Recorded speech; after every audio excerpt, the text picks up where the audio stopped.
So TEDxMarvila started actually with our involvement with Marvila, okay? Even before TEDx was created. So our mission was really to obviously build an entire neighborhood, a new neighborhood of Lisbon, which started off with Prado Riverside Village, which is a major project we are currently concluding. But beyond just having another real estate project, in this case a large one, our focus has always been how can we also help the community, help develop the community, how can we make it noted. Nothing better than TEDx and bringing such a globally known platform to voice that out and make that known.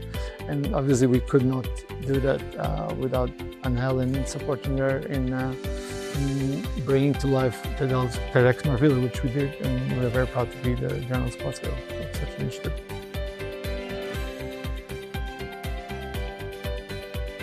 Yeah, pretty much. I think it took about 5 seconds. So I can't say it was immediate, but it was quite a natural step for us and for the company, for the project. And obviously this is now the second edition. So it speaks for the first one already, which was a complete blowout of success. So we're looking forward for the new one, yeah.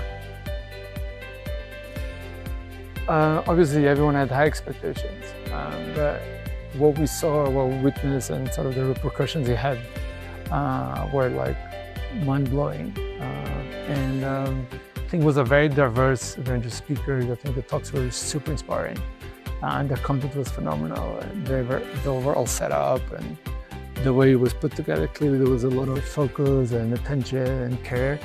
And so we could not be here again for the second edition. So.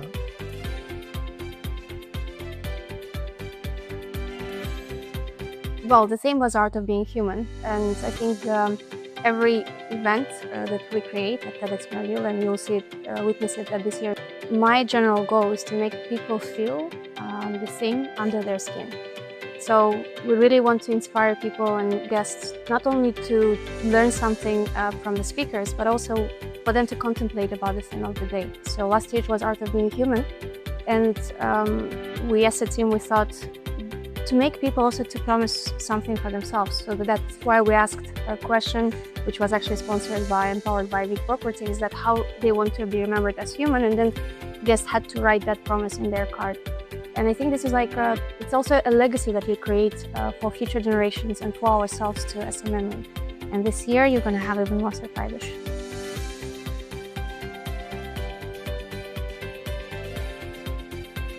We're very proud of what has been delivered, developed, and opened. And obviously, over the years, sort of has emerged into a super vibrant, multicultural, dynamic, culturally sort of heavy, bursting location. Okay? And so, I think the word legacy is a very interesting one, because obviously we take the role as developers for the area, and obviously we can do this in multiple different ways. And I think, as far as we are concerned, I think we want to be remembered in a way that now not only we did what we did from a pure real estate point of view, but we also care about those that were already living here before we came, but also those that came after we sort of gave them the chance to live in our buildings. So I think that sort of legacy is what we sort of preoccupied and worried of, on making sure it sort of gets prolonged over time. And TEDx in a way is a way of speaking that out and making that even more known to those that have never had the chance to come over and visit us, or come over and see Marvila, see the shops, see the restaurants, which are outside of our project, so nothing to do with us, just within the overall Marvila. So that's kind of what we offer.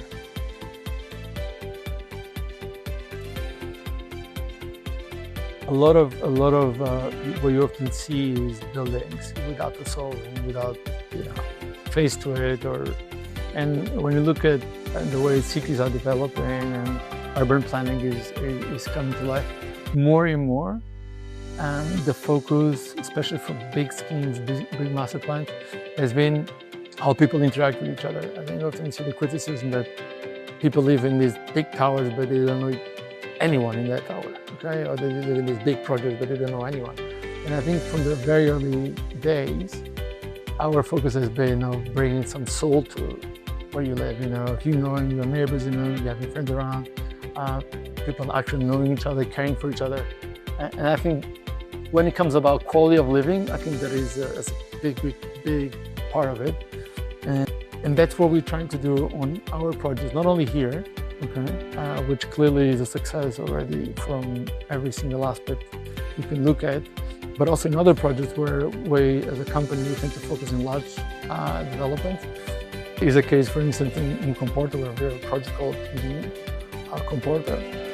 And that is the same. I think the success of it is not about how much you invest in marketing, it's not about how much you put on the press.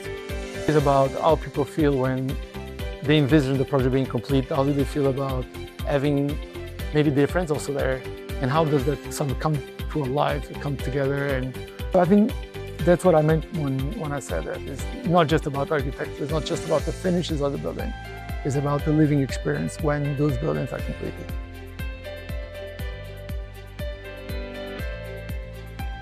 The most important is João and the VIC Properties is setting an example to the Portuguese scene and for the market here is that I think it's not only human responsibility, but it's right now is also companies' responsibility to think beyond. Very known as in the business world as social responsibility, but I think most of the time when companies invest in certain projects, they want some return on investment, they want high numbers. It is business world, and I think what VIC is showing by supporting us at TEDxMarvila, they're really showing that they're really here to not only care for the community and building Marvila, but they're also here to educate people, to spread the good and right values. And I think that's the most important because I go to pitch at least 10 companies a day, and sometimes I know that the person is blocked there, not because they don't have money to budget it, but because they don't resonate with my personal values and the values that we integrate in TEDxMarvila. And I think the entire team of VIC Properties, starting from João, is you can see that there's humane qualities, and I think that's the type of companies and the partners and sponsors that we need here in Portugal more and more. And if you want to support us, my name is Anel. Ping me, I'll be happy to talk to you.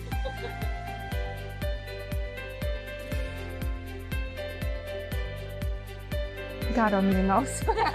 Great question. Great question. Actually, it's a very good question. I hope VIC Properties will always stay with us. We will be growing. In fact, this year we advised, we created advisory board because I do have big dreams for TEDxMarvila, with actually a huge push from VIC and João that we really want TEDxMarvila to grow bigger. And I realized that for that I need an advisory board of strong individuals who can help me to make this event even stronger in terms of its impact.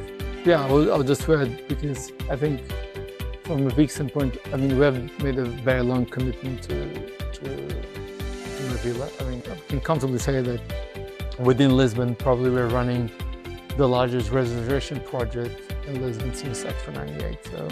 So we have obviously the first phase, which I'll say conclude with Prata. And Prata on its own, we're talking about 850 units plus retail of another 150 shop space, offices. So it's an entire area of around 10 hectares. But then we have the second phase, which is about 3 times bigger, which will basically be the second phase with our second project called Vitinha. And that is probably Lisbon's largest project on its own. So which combined with Prata will be making Marvila clearly stand out within the whole urban sphere of Lisbon as a sort of the new part of town, okay? And on the river. So if, and only if, who knows about the future, but if we get this done, as I'm outlining here, I don't think Marvila TEDx is going to stay behind this. So I think that's kind of, the future looks pretty good.